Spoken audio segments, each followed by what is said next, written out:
삼성그룹을 창업을 한 고 이병철 회장이 1987년도에 세상을 떠나기 얼마 전에 병상에서 입술로 절두산 성당의 박희봉 신부에게 보내는 질문지가 있었습니다. 그는 인생의 마지막 길을 걸으면서 평생을 안고 왔던 물음, 삶에 대한 물음을 절두산 성당의 신부에게 물었던 것입니다. 총 24가지의 질문인데 이 질문은 마지막 인생길에서 방황하고 있는 영혼의 외침과도 같다 할 수 있을 것입니다. 하나님은 존재합니까? 존재하신다면 왜 분명하게 보이질 않습니까? 하나님이 세상을 창조하셨다고 하는데 그걸 어떻게 증명합니까? 하나님이 사람을 사랑하시는데 왜 사람에겐 고통과 불행이 있습니까? 성경이 하나님 말씀이라고 하는 거 어떻게 증명할 수 있습니까? 인간에겐 정말 종교가 필요한 것입니까? 성경의 부자가 천국에 가는 것이 낙타가 바늘구멍에 들어가기보다 어렵다고 하는데 부자는 악한 자입니까? 두 집 건너 교회가 있을 만큼 교회가 많은데 사회보험자는 왜 그렇게 많고 시련은 왜 그리 많습니까? 등등의 질문입니다. 그러나 불행하게도 고 이병철 회장은 이 질문만 하고 답을 듣지 못하고 곧 세상을 떠나게 됐습니다. 이 질문을 받았던 신부는 이제는 더 이상 답을 보낼 데가 없었기 때문에 이 질문지를 가지고만 있다가 교수이기도 한 차동엽 신부에게 이 질문지를 주면서 모든 사람을 위해서 이 질문에 답을 해주면 어떻겠는가 해서 이 차동엽 신부가 그 질문에 대한 답을 책으로 냈습니다. 그 책 제목이 내 가슴을 다시 뛰게 할 잊혀진 질문이라고 하는 제목입니다. 오늘 말씀에는 우리 평생에 결코 잊을 수 없는 인생에 가슴을 뛰게 만드는 중요한 질문이 나옵니다. 그 질문은 예수님의 질문입니다. 너희는 나를 누구라 하느냐? 고 이병철 회장이 던진 24가지의 질문을 단 하나의 질문으로 바꾼다면 그 질문은 동일할 것입니다. 예수님이 나에게 누구이신가? 라는 질문입니다. 오늘 말씀은 예수님의 사역이 아주 중요한 분기점이 되는 이야기입니다. 이 사건으로부터 시작해서 예수님은 그 전의 사역과는 다른 패턴으로 나머지 사역을 하시게 됩니다. 그래서 31절에 이렇게 말씀하고 있습니다. 끝부분에 보면 비로소 그들에게 가르치시되 이렇게 되어 있습니다. 여기 비로소라고 하는 이 단어는 그동안 직접적으로 말씀하지 않으신 메시아의 진정한 사역, 예수님이 이 땅에 오신 진정한 목적을 향하는 그 목적을 이제 분명하게 밝히 드러내시고 그 사역을 향해 나가신다는 것입니다. 이렇게 처음으로 주님이 비로소 자기 자신이 왜 이 땅에 오셨는가를 명확하게 말씀하신 이후로부터 주님이 십자가를 지시기까지 또 2번에 걸쳐서 더 주님이 이 장면을 예고하십니다. 마가복음 9장 31절에 있고 또 10장 32절부터 34절에도 또 한 번 말씀합니다. 이 3번의 언급은 앞으로 예수님의 남은 사역의 중요한 3개의 기둥이 됩니다. 이 3번의 언급과 예수님의 이 3번의 언급에 따른 제자들의 반응, 그리고 이 반응에 따른 예수님의 여러 가지 말씀들이 앞으로 마가복음의 남은 이야기가 될 것입니다. 그러므로 남은 마가복음의 말씀은 이 3번의 주님의 순환 예고의 이야기를 중심으로 전개될 것입니다. 그 첫 번째의 말씀이 빌립보 가이사라 지방을 지날 때 하신 오늘의 말씀입니다. 빌립보 가이사라라고 하는 이 지방은 팔레스틴 최북단에 위치한 이방인 지역이고 예루살렘으로부터 약 200km나 떨어진 곳입니다. 주님은 여기서부터 거꾸로 예루살렘을 향하여서 십자가를 향하여 내려가는 길에 첫 번째 이 말씀을 하시고 중간중간에 한 번씩 다시 이 말씀을 언급하십니다. 우리도 앞으로 이 여정을 따라서 주님의 질문과 그리고 이 주님의 질문에 대한 제자들의 반응의 모습을 살펴보면서 동일하게 우리 스스로에게 동일한 질문을 한번 던져 보아야 할 것입니다. 여러분은 여러분이 섬기는 하나님이 어떤 하나님이면 좋겠습니까? 여러분은 여러분이 섬기는 예수님이 어떤 예수님이면 좋겠습니까? 이번에 제가 속한 한국교단의 한국총회에서 문제가 되는 몇몇 목사님들에 대해서 교류 금지를 결정하게 된다는 소식을 듣게 됐습니다. 그 중에서 한국에서 유명세를 타고 있는 전광훈 목사님에 대해서도 교류 금지를 결정하게 될 것 같습니다. 이분이 하는 정치적인 발언을 문제 삼은 것이 아니라 이미 한국의 8개 교단이 지난 한 해 동안 여러 목사님들과 단체들에 대해서 이단 연구를 하고 내린 결론 중에 하나입니다.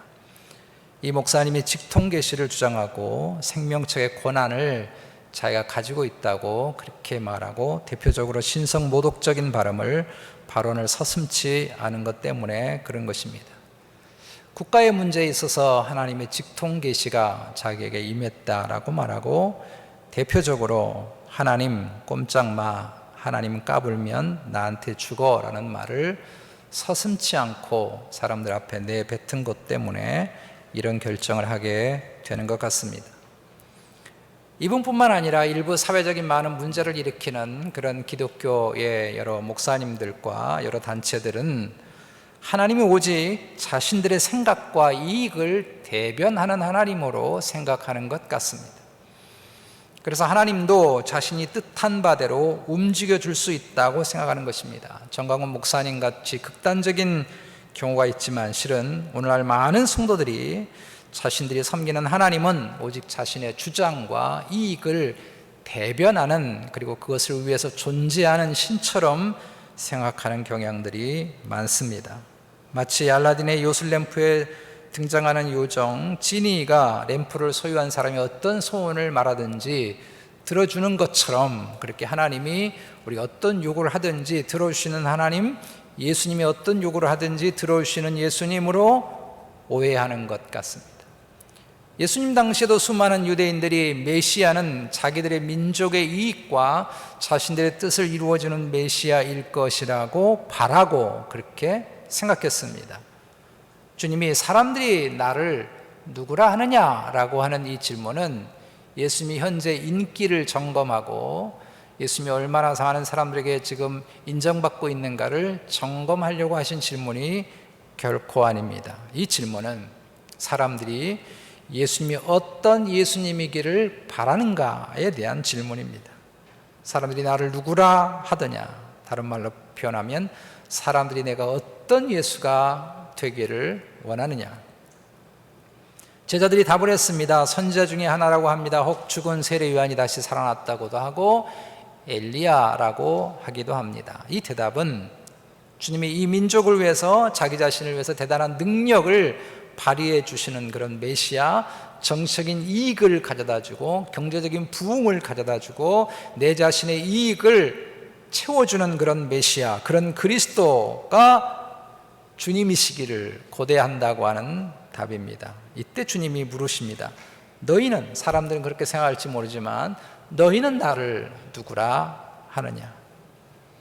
이 질문은 우리 인생에서 많은 중요한 질문들 중에서 가장 중요한 질문이고 가장 우리의 가슴을 뛰게 만드는 질문입니다. 오늘 주님의 이 질문을 통해서 저는 이번 주와 다음 주에 걸쳐서 이 말씀을 2번 드리려고 합니다. 오늘 생각하고자 하는 것은 예수 그리스도가 나에게 누구이신가에 대한 바른 신앙의 고백, 이 질문에 대한 바른 신앙의 고백이 우리 인생에 너무 중요하다는 말씀을 드립니다. 우리가 지금까지 살아오면서 많은 중요한 질문들이 있었습니다. 그 중에 아마도 여러분 결혼식 서약할 때 받았던 질문을 기억하실 것입니다. 굉장히 중요한 질문이죠. 보통 일반적으로 결혼식 서약을 했던 서약을 여러분 기억하실 것입니다. 죽음이 닿는 순간까지 기쁜 때나 슬픈 때나 건강하거나 병들거나 부유하거나 가난하게 되는 모든 경우에라도 오직 이 여인을 혹은 이 남자를 사랑하고 존중하기로 하나님과 여러 증인들 앞에 서약하십니까? 저는 다른 이들의 결혼식에 한번 참석을 해보기도 하고 또 제 자신이 주례를 하면서 이 결혼 성혼 서약의 이 질문을 퇴색일 때마다 이 질문이 얼마나 중요한가 하는 생각을 늘 해보게 되고 30년 넘는 세월 동안 함께 결혼 생활을 해나가면서 이 질문이 더욱더 중요하다는 생각을 늘 실감하게 됩니다. 혹 우리 중에 그때 내가 정신이 없었지, 왜 내가 예스라고 했을까, 이런 후회를 하시는 분이 있을지 모르겠습니다. 저는 이런 인생의 중요한 질문 중에서 지금도 가슴 깊이 남아있는 또 하나의 질문이 있습니다. 수년 전에 한국의 천주교 신학교에 대한 영상을 본 적이 있습니다. 원래 천주교 신학교는 외부인들의 출입이 통제되어 있는 곳인데 천주교 신학교가 생기고 나서, 캐톨릭 신학교가 생기고 나서 150년 만에, 전부는 아니지만 일부가 사람들에게 공개가 되면서 만들어진 영상입니다. 영혼과 하루라고 하는 그런 영상입니다. 아직도 깊은 감동이 남아있는 장면은 7년의 신학교의 모든 교육과정을 다 마치고 졸업하는 마지막 시간에 종신서원 혹은 종신서약을 하는 장면입니다. 저는 이 장면을 떠오를 때마다 목사 안수도 이렇게 해야 하는 것 아닌가, 이런 생각을 한 번씩 해보게 됩니다. 이 종신서약을 하는 날에 가족들이 신학교에 들어올 수 있도록 허용되는 날이기도 합니다. 많은 가족들, 또 그 사람이 속해 있는 그런 성당의 많은 신도들, 그리고 많은 교수들이 함께 축하해 주는 이 가득한 자리에서 마지막 종신서약을 합니다. 마지막 그 질문이 뭔가 하면 평생 독신으로 주님만을 섬기면서 살겠는가라는 질문입니다. 이 질문에 예스, 이건 뭐 7년 동안 공부를 잘했느냐 못했느냐 아무 상관없이 이 마지막 질문에 예스라고 답을 해야 신부가 되는 것입니다. 참으로 감동적인 장면입니다. 서약하는 이도 축복하는 이도 모두가 다 함께 웁니다. 그런데 이 마지막 질문에 예라고 답을 하지 못하는 학생이 있습니다. 그 사람은 신부가 될 수 없는 거죠. 그런데 예라고 답을 하지 못하는 학생도 교수들이, 신부들이 쫓아가서 함께 안아주고 같이 가족들도 웁니다. 이 질문이, 이 마지막 질문이 얼마나 무거운 질문이기에 그런 것인가 하는 것을 생각하게 합니다. 그런데 이 엄숙한 질문보다 훨씬 결코 비교할 수 없는 더 엄숙한 질문이 있다면 예수님이 물으신 질문입니다. 너희는 나를 누구라 하느냐? 누구라고 믿느냐? 이 질문이 매우 중요하다고 하는 것을 35절부터 37절에 주님이 목숨이라고 하는, 생명이라고 하는 단어를 언급하셨다고 하는 것을 통해서 알게 됩니다. 35절부터 37절을 다시 주목하시면 누구든지 자기 목숨을 구원하고자 하면 잃을 것이요 누구든지 나와 복음을 위하여 자기 목숨을 잃으면 구원하리라. 사람이 만일 온 천하를 얻고도 자기 목숨을 잃으면 무엇이 유익하리요? 사람이 무엇을 주고 자기 목숨과 바꾸겠느냐? 세상의 목숨보다 더한 가치가 어디에 있겠습니까? 고 이병철 회장이 마지막 자기 담당 의사에게 자신의 생명을 몇 년만 더 연장해 준다면 내 재산의 절반을 주겠다고 이야기를 했다고 전해주고 있습니다. 그러나 재산을 다 준다 한들 어느 누구가 목숨을 연장할 수 있으며 생명을 연장할 수 있으며 이 세상의 그 어떤 것으로도 사람의 생명과 바꿀 수 있습니까? 그런데 주님께서 35절, 36절, 37절에서 목숨, 주님과 복음을 위하는 일, 다시 말해서 주님의 이 질문에 대한 이 답은 우리의 목숨보다 더 중요하다고 말씀하시는 것입니다. 이 주님의 물음에 대한 답이 왜 우리 목숨보다 더 중요한가 하면 이 신앙에 대한 고백은 우리 이 땅의 삶뿐만 아니라 영원한 우리의 삶을 결정하는 아주 중요한 질문이기 때문에 그런 것입니다. 베드로는 이 중요한 주님의 질문에 29절에서 주님은 그리스도이십니다 라고 고백했습니다. 동일한 마태복음 16장에서는 주는 그리스도시요 살아계신 하나님의 아들이십니다 라는 고백했습니다. 둘 다 같은 말입니다. 하나님의 아들이라고 하는 것은 예수님의 정체성, 캐릭터를 말씀하는 고백입니다. 우리 주님은 성자 하나님이시라는 것입니다. 인간의 몸을 입고 이 땅에 오신 성자 하나님이시라는 것입니다. 주님은 자신을 인간의 몸으로 오신 하나님이라고 하는 뜻으로 31절에 해서 인자라는 말을 썼습니다. 인자라고 하는 건 사람의 아들이라고 하는 뜻이 아니고 구약 이사야에서 예언하고 있는 호칭인데 하나님의 아들이 인간으로 오신 분이라고 하는 의미입니다.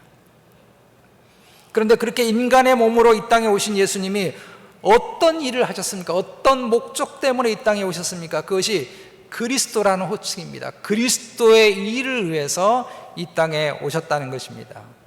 그리스도라는 말은 기름 부음 받은 자라고 하는 뜻인데 그리스도는 헬라 말이고 크리스토스라고 하는 말이죠. 히브리어는 마시아흐라고 하는 단어인데 메시아라는 말입니다. 구원자, 구속주라는 말입니다. 예수님은 그리스도의 일, 메시아의 일, 구속주의 일을 위해서 이 땅에 오셨다는 것입니다. 이 그리스도의 일은 우리를 죄 가운데 건지셔서 죄로 인해서 잃어버렸던 하나님의 형상을 회복하기 위해서 주님이 이 땅에 오셨다는 것입니다. 그래서 그리스도를 다른 말로 말하면 메시아 곧 구원자라는 말입니다.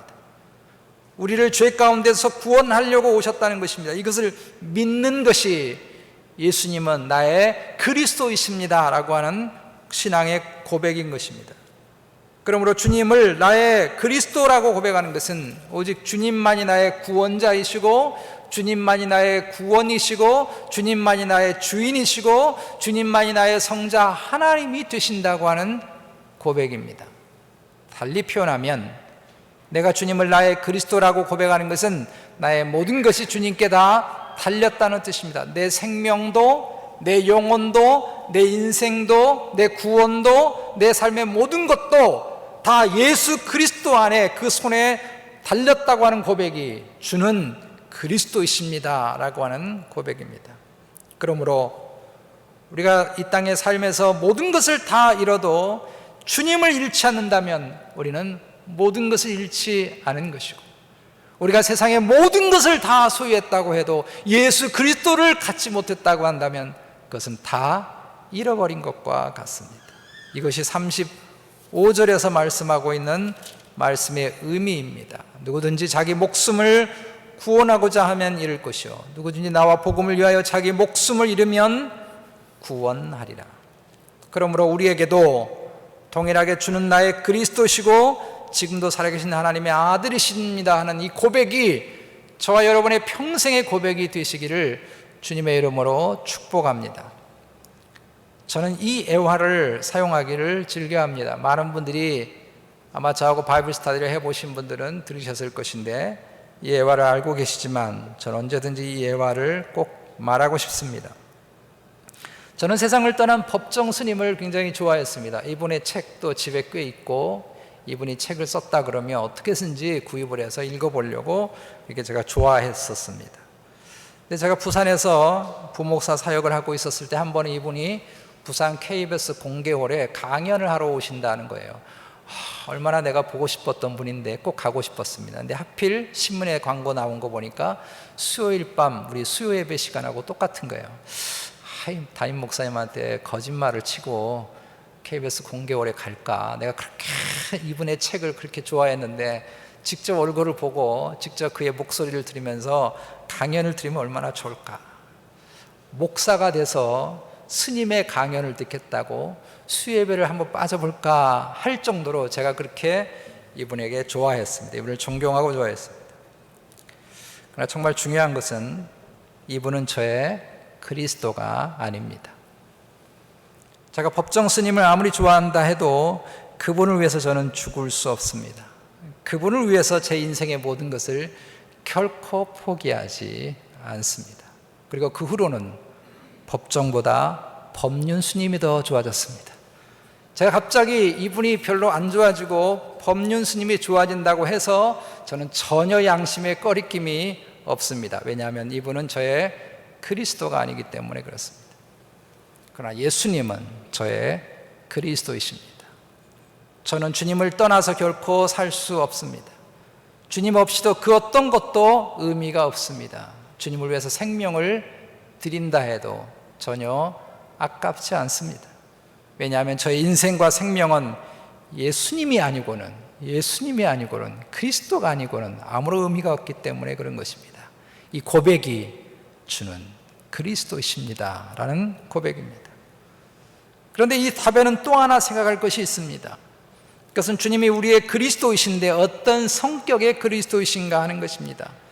베드로가 중요한 답을 했지만 아직도 베드로와 제자들은 주님이 어떤 그리스도이신가에 대한 미숙한 생각을 가지고 있었습니다. 지난주에 말씀을 나누었듯이 베세다 소경처럼 아직 눈이 확 뜨이지 못했던 것입니다. 주님이 이것을 너무 잘 아셨기 때문에 30절에 이해할 수 없는 이런 말씀을 하십니다. 30절을 주목하시면 이에 자기의 일을 아무에게도 말하지 말라 경고하시고.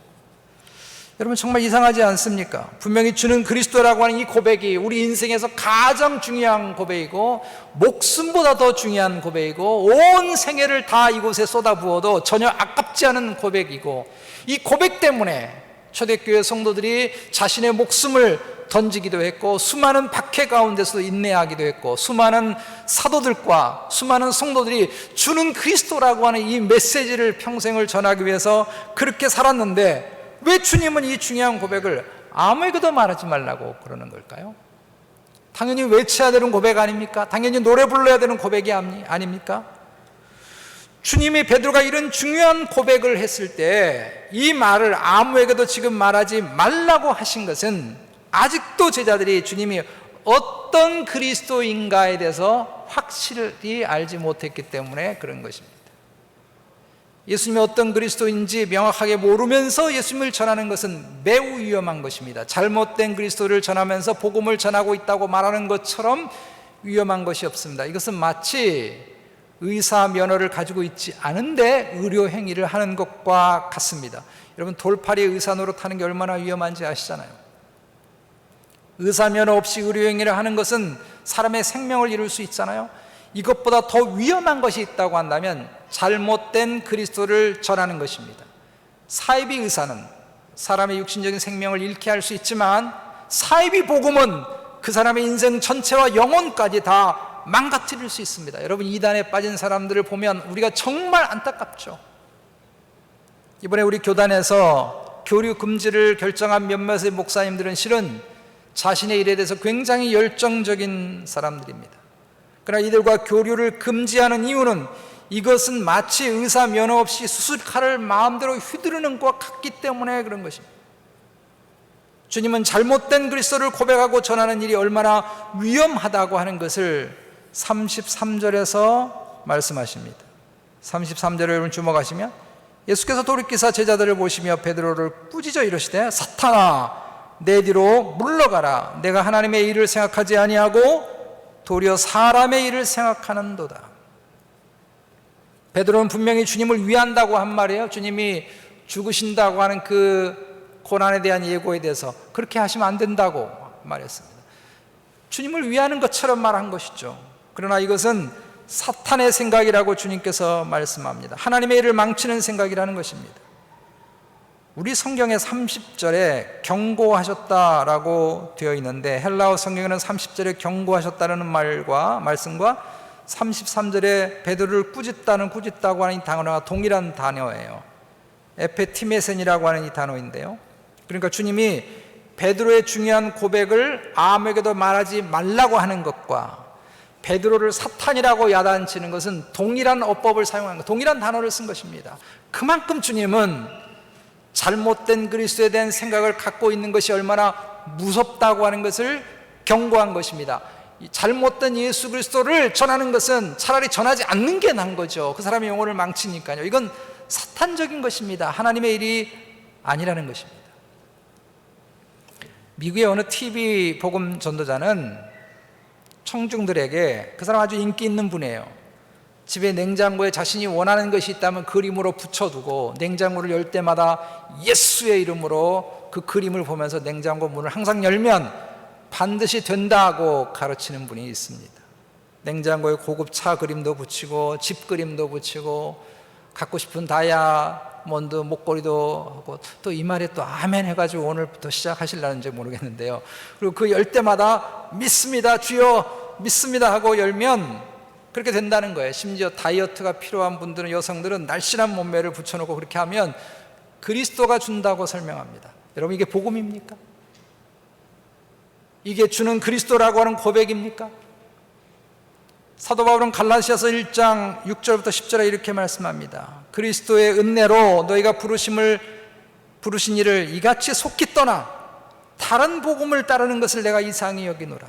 다른 복음은 없나니 다만 어떤 사람들이 너희를 교란하여 그리스도의 복음을 변하게 하려 함이라. 그러나 우리나 혹은 하늘로부터 온 천사라도 우리가 너에게 전한 복음 외에 다른 복음을 전하면 저주를 받을지어다. 우리가 전에 말하였거니와 내가 지금 다시 말하노니 만일 누구든지 너희가 받은 것 외에 다른 복음을 전하면 저주를 받을지어다. 이제 내가 사람들에게 좋게 하랴? 하나님께 좋게 하랴? 사람들에게 기쁨을 구하랴? 내가 지금까지 사람들의 기쁨을 구하였다면 그리스도의 종이 아니니라. 지금도 사람들은 주님이 자신이 생각하는 그리스도가 되어주기를 갈망합니다. 내 필요를 채워주시는 그리스도, 내 필요를 채워주는 교회, 나를 즐겁게 해주고 행복하게 해주는 그런 교회, 그런 그리스도, 그걸 찾습니다. 우리는 베드로의 고백에서 이것이 있음을 보게 됩니다. 주님이 30절에 잘못된 그리스도의 생각을 전하고 있는 것을 심하게 경고하셨는데, 너무 흥미로운 사실은 베드로가 주님의 십자가의 고난에 대한 말씀을 듣고 주님 그렇게 하시면 안 됩니다라고 항변했던 32절의 항변도 33절에 꾸짖다고 하는 단어와 동일한 단어예요. 무슨 말씀인가 하면, 그런 그리스도가 되면 안 됩니다 라고 말하는 것은 매우 위험하다는, 그건 사탄적인 일이라는 것입니다. 하나님의 일이 아니라는 것입니다. 여러분은 주님이 어떤 그리스도이시기를 바라십니까? 주님, 나의 그리스도이십니다 라고 고백할 때 여러분은 그 예수 그리스도가 어떤 그리스도이시기를 바랍니까? 주님이 나의 필요를 채워주고 나를 행복하게 해주고 내가 세상에 성공하고 싶은 것들을 채워주는 알라딘의 마술램프의 지니 같은 그런 메시아가 되기를 원하는 것입니까? 그러나 주님은 그런 그리스도가 아닙니다. 주님은 오직 자신을 십자가에 내어주심으로 우리를 하나님의 자녀 되게 하고 우리를 하나님의 자녀답게, 주님의 제자답게 살도록 하기 위해서 이 땅에 오신 그리스도 메시아인 줄로 믿습니다. 그래서 주님이 34절에 말씀합니다. 무리와 제자들을 불러 이르시되 누구든지 나를 따라오려거든 자기를 부인하고 자기 십자가를 지고 나를 따를 것이니라. 사도 바울은 고린도전서 2장 2절에서 내가 너희 중에 예수 그리스도와 그가 십자가에 못 박힌 것 외에는 아무것도 알지 아니하기로 작정하였음이라고 말했습니다. 우리가 믿는 그리스도 메시아는 오직 십자가를 지신 그리스도이십니다. 이것을 위해서 이 땅에 오신 그리스도이십니다. 이것만이 우리의 모든 것입니다. 이것만이 우리의 가장 큰 복인 줄로 믿습니다. 그래서 바울은 고린도후서 6장 10절에서 이렇게 고백합니다. 근심하는 자 같으나 항상 기뻐하고 가난한 자 같으나 많은 사람을 부유하게 하고 아무것도 없는 자 같으나 모든 것을 가진 자로다. 이 고백은 예수만이 나의 그리스도십니다라는 고백을 가지고 있는 사람의 고백인 줄로 믿습니다. 한국의 충남 보령에 가면 갈매못 순교 성지라고 하는 곳이 있습니다. 천주교 병인 파케 때에 프랑스 신부 세 사람과 한국의 천주교인들이 거기서 목배임을 당한 곳입니다. 이 순교의 터위에 기념성당을 세워두었습니다. 근데 이 성당 입구에 들어가면 하얀 벽에 이런 글이 적혀 있다고 합니다. 예수를 가진 자는 모든 것을 가진 자이다. 예수를 가진 자는 모든 것을 가진 자이다. 이 고백이 바로 주는 나의 그리스도이십니다라는 고백입니다. 이 고백이 저와 여러분의 평생의 고백이 되시기를 축복합니다. 우리는 이미 예수님으로 인해서 무한대의 복을 받았습니다. 이 무한대의 복에 무엇인가 부족하다고 베드로처럼 항변할 수 있습니까? 내가 돈이 없다고, 사업이 안 된다고, 내 뜻대로 일이 되지 않는다고, 내가 인생을 살다가 때로 실패했다고 베드로처럼 주님 그러시면 안 되죠 라고 여러분 항변할 수 있습니까? 이 무한대의 숫자에 내가 무엇인가 좀 더 가졌다고, 다른 사람보다 조금 더 가졌다고 내가 교만할 수 있습니까? 남들보다 조금 잘났다고 남들을 함부로 무시하며 살아갈 수 있습니까? 주님이 나의 십자가의 그리스도가 되시는 순간에 우리는 이미 모든 것을 다 가진 사람들입니다. 그 외의 것은 은혜요 은혜요 은혜일 뿐입니다. 그러므로 사도 바울처럼 예수 그리스도로 인해서 아무것도 없는 자 같지만 모든 것을 가진 자라고 하는 고백이 다윗처럼 내 인생의 잔이 차고 넘칩니다. 하나님 때문에, 예수님 때문에 나는 차고 넘칩니다. 그런 고백이 저와 여러분의 삶의 고백 되어주시기를 주의 이름으로 축복합니다. 말씀을 맺습니다. 제가 몇 년 전에 한국을 미국 들어서 처음으로 나가봤습니다. 17년 만에 처음 한국을 갔는데요. 저희 아버님이 몸이 안 좋으셔서 갔더니 저희 부모님들이 새로운 취미 생활을 하시더라고요. 그게 뭐냐면 퍼즐 맞추는 걸 하시는 것입니다. 퍼즐. 이걸 하면 뭐 치매에 도움된다는 이야기를 누구한테 들었다고. 근데 이 퍼즐 조각이요 5,000개 이상짜리 그림들이에요. 어마어마하게 큰 그림들. 5,000개, 어떤 건 10,000개 뭐 이런 퍼즐입니다. 이게 다 완성되면 벽에 장식을 해두었는데 이게 아주 세밀한 퍼즐이어서 얼마나 색이 이쁜지 몰라요. 참 멋있더라고요. 어떤 그림은 6개월을 걸렸대요.